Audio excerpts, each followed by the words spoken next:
朋友们，大家好，今天是2月24日，德国总理默茨开启了他首次访华之旅。与上届交通党政府一样，他们出访的首个国家不是中国，说明德国外交政策的走向与默克时代完全不同。比如，默茨自2025年上任以来出访不多，直到上个月，他才首先出访首个亚洲国家，而且这个国家不是中国，是印度。这个月初，他又出访了海湾几个国家，他们分别是沙特、卡塔尔还有阿联酋。出访印度当然是刻意保持与中国距离，这相当于延续德国上届政府的对中国去风险化以及视中国为适度性对手的政策。而首次出访亚洲，选择出访印度，是德国价值观外交、供应链多元化以及降低对中国依赖的具体体现。德国天生地认为，印度与中国同属人口第一、第二大国，何况印度是所谓的民主国家，同属价值观同盟，所以德国人认为，在很多方面，印度应该可以替代中国。大家肯定也知道，就在前几天，这个世界所谓的人工智能峰会在印度召开，丑闻不断，在这里就不重复了。德国甚至与印度签署了所谓的人工智能协议。因为德国期望通过印度的帮助，来实现德国在人工智能方面对中美两国的赶超。所以朋友们，种种迹象表明，德国人对印度也对中国缺乏相应的了解。可以说，德国对印度一厢情愿，过于乐观。今天德国总理进行首次访华之旅，其实之前他还有德国外长都多次发表过对华强硬讲话。特别是那个德国外交部长瓦德富尔，甚至比他的前任对中国更加强硬。德国其实面临各种困境，在对华问题上，政府内部也分成两派，即鹰派还有鸽派。比如，德国外交部门就属于妥妥的鹰派，而德国经济部门属于鸽派，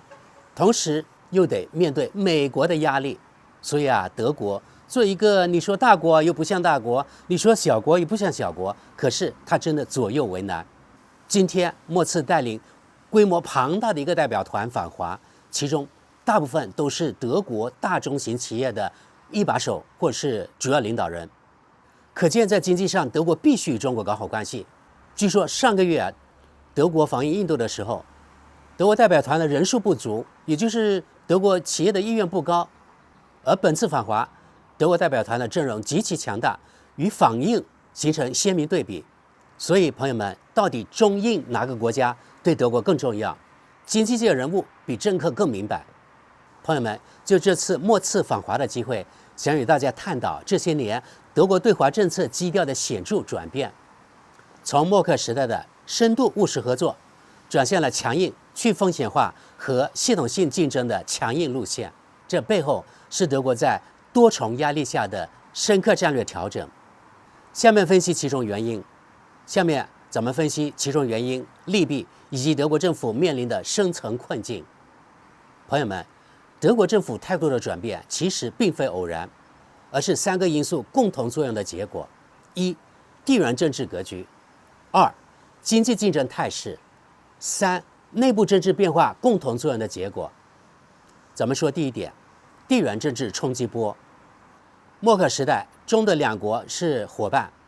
从伙伴到现在制度性对手的认知颠覆，首当其冲的是由于俄乌冲突带来的警示。从德国观点来说，冲突发生后，德国过度依赖俄罗斯能源而遭受重创，这被视为一次深刻的战略教训，促使德国全面反思对单一国家的关键依赖风险。而中国则被视为下一个需要警惕的对象。其次是美国持续性的战略施压。作为德国的传统安全盟友，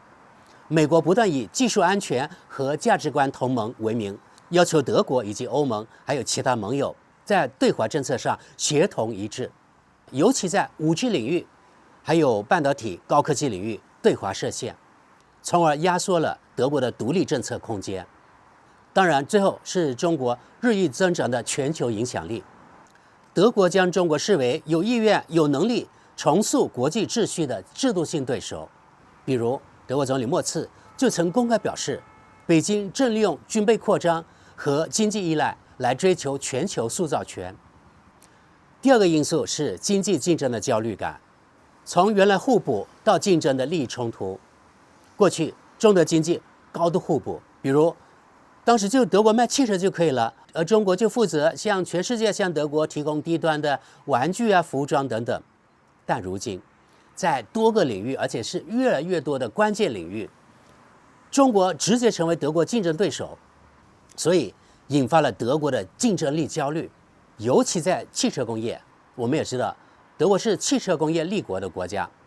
而现在中国新能源汽车的全面崛起，对德国传统汽车优势产业形成了巨大冲击。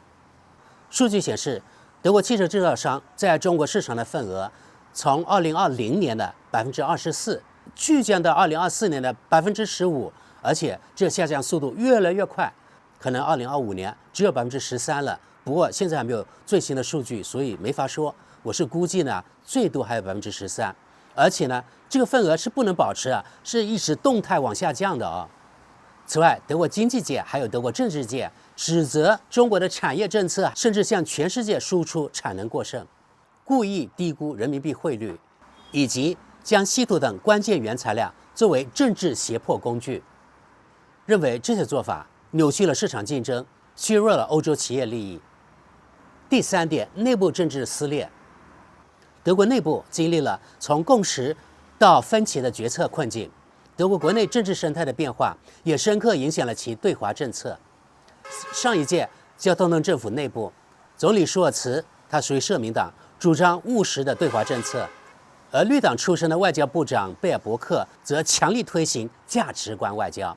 这种内耗导致政策协调困难，信号混乱，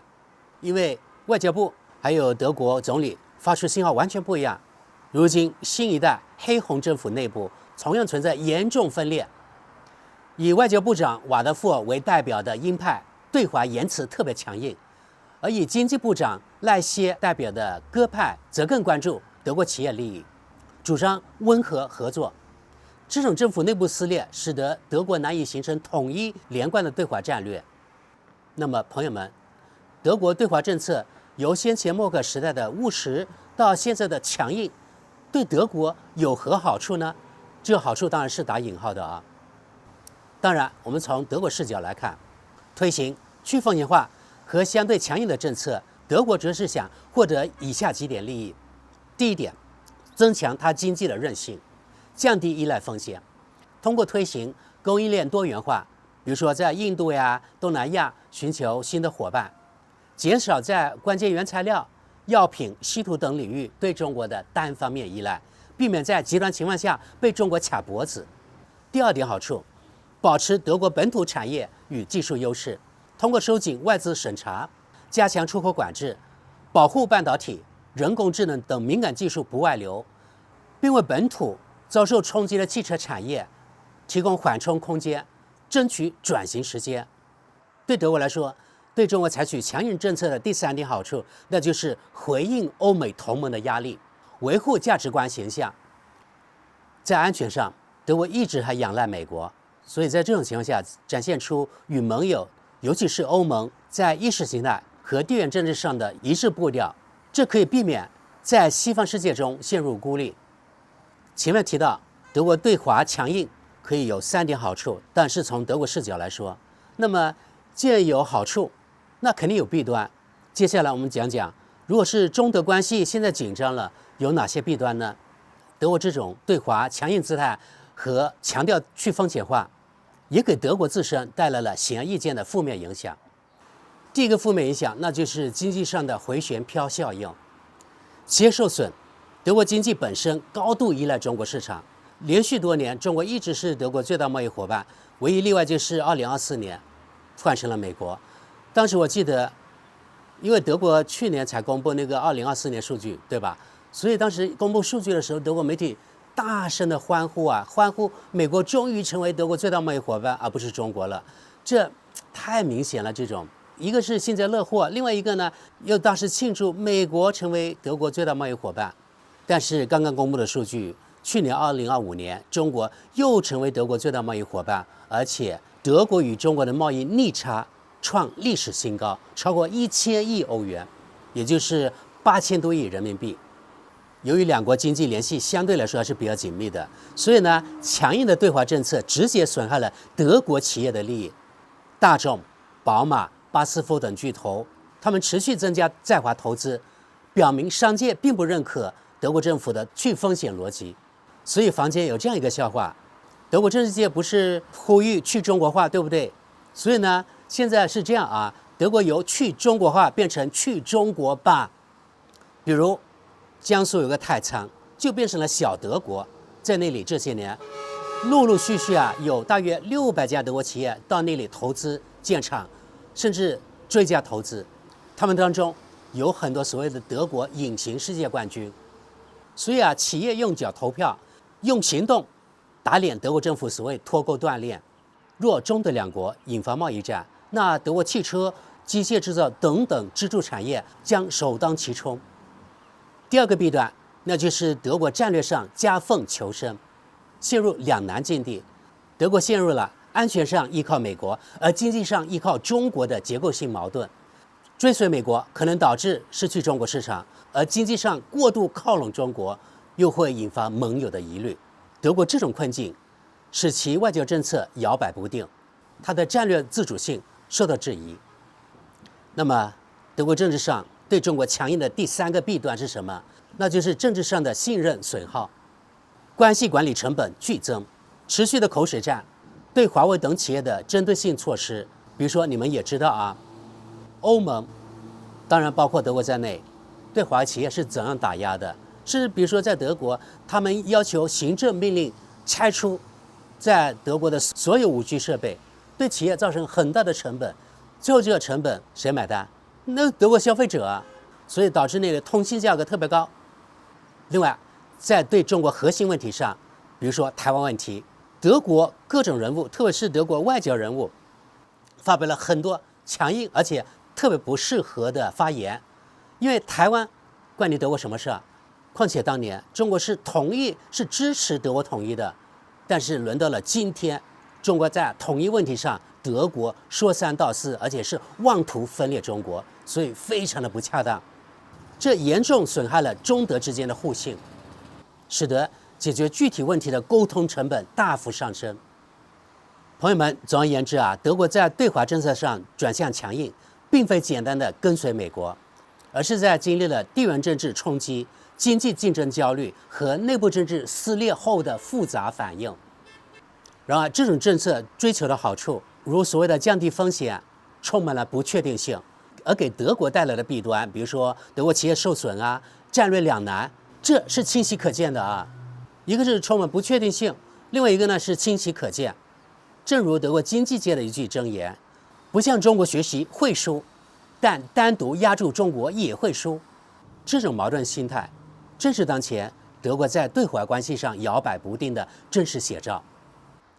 那么，德国能否在一方面维护自身利益，另一方面呢推动中德关系稳健发展之间找到一条务实的出路，是未来观察的焦点。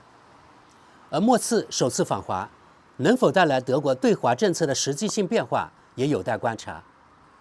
朋友们，真的通过观察这些年德国至少两届政府对华政策的转变，以及德国整个特别是媒体还有德国他们民众对中国这种认知、这种态度，所以呢，我对德国未来对华关系是持相对悲观态度的。主要还是因为德国对中国非常错误的认知。德国对华智库，特别那个曾经被中国制裁的莫卡托中国研究中心，这些智库的是什么人？都是坐在德国柏林办公室里的那些对中国怀有敌意的人，他们给德国政府支招。他们本来就对华有敌意，对中国有敌意，然后呢，对中国有错误认知，甚至有些可能都没有来过中国。你们说他们能给德国政府带来什么高招呢？只是些阴招，与中国现实特别脱节的一些点子，那么就导致德国政府做出的所谓对华强硬政策就错得离谱。另外，德国不管是内政还是外交，都得考虑美国因素，因为德国的安全仰靠美国，所以美国说一，你德国就不能说二，就这么简单。而这种被美国过度绑定的现实，让德国真的左右为难。可能他想解放自己，但是呢，你们也知道，这个美国因素对德国来说，就像孙悟空那个紧箍咒，很难逃得出如来佛或者说唐僧的掌心。这就是德国悲哀之处。好了，那我们就持续关注这次德国总理首次访华之旅会给两国到底带来什么，特别是给德国带来什么。好的，朋友们，本期节目的重点是讲德国总理首次访华之旅。谢谢大家，我们下期见。